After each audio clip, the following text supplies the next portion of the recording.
Most of us operate under the assumption that intelligence is a fixed genetic value, a number determined at birth that remains static throughout our lives.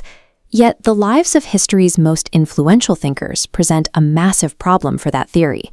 3 individuals who changed the world were all initially categorized as intellectual failures. Albert Einstein was considered slow as a child.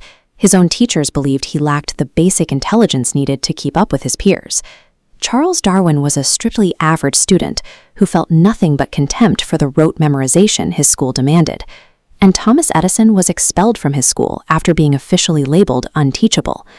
These 3 thinkers lacked the academic profile usually associated with genius. Their success suggests that high intelligence is not a pre-installed genetic gift, but a system that can be systematically upgraded through specific habits. We often try to get smarter by consuming as much information as possible, stacking podcasts, videos, and articles into every spare minute of the day. However, current research indicates that intelligence actually grows most effectively when we provide the brain with 0 input. This growth happens within the default mode network, the brain's engine for abstract thinking and insight. It only activates when external stimulation ceases. Albert Einstein utilized this state through solitary walks, running mental thought experiments without books or notes. By contrast, a constant state of hustle and stimulation damages executive function. This is why Charles Darwin strictly limited his deep, focused work to just 4 hours a day. A brain that is never allowed to be bored never has the chance to upgrade its own hardware.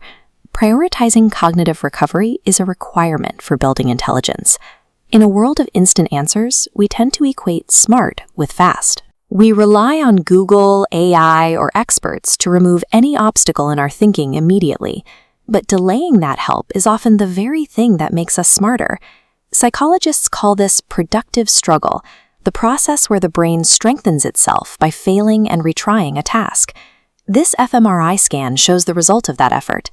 Actively attempting to retrieve and reorganize information before checking the answer creates significantly denser neural pathways than passive learning. Benjamin Franklin used this exact method to train his mind. He would read a complex essay, put it away, and force himself to rewrite it entirely from memory to see where his logic failed. Nikola Tesla pushed this further, using deliberate memory training to visualize and test entire machines entirely in his mind before ever building a prototype. Instant solutions leave no trace in our memory. The actual physical discomfort of struggling to remember is the mechanism that makes knowledge permanent. Most of us take notes to store information for later, and we are encouraged to specialize in one narrow field of expertise. Highly intelligent people treat writing differently. They use it as a tool to slow down their thinking and expose gaps in their own understanding. Leonardo da Vinci's notebooks are active problem-solving environments. They are disorganized collections of questions, sketches, and contradictions designed to make vague ideas precise. This precision allows for transfer intelligence, where the brain connects concepts across different domains, like physics, biology, and economics, to form a rigid latticework of mental models.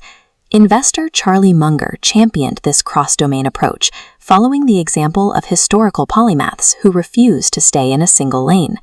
Intelligence grows by forcing the brain to examine unpolished thoughts and connect systems that, on the surface, seem to have nothing in common.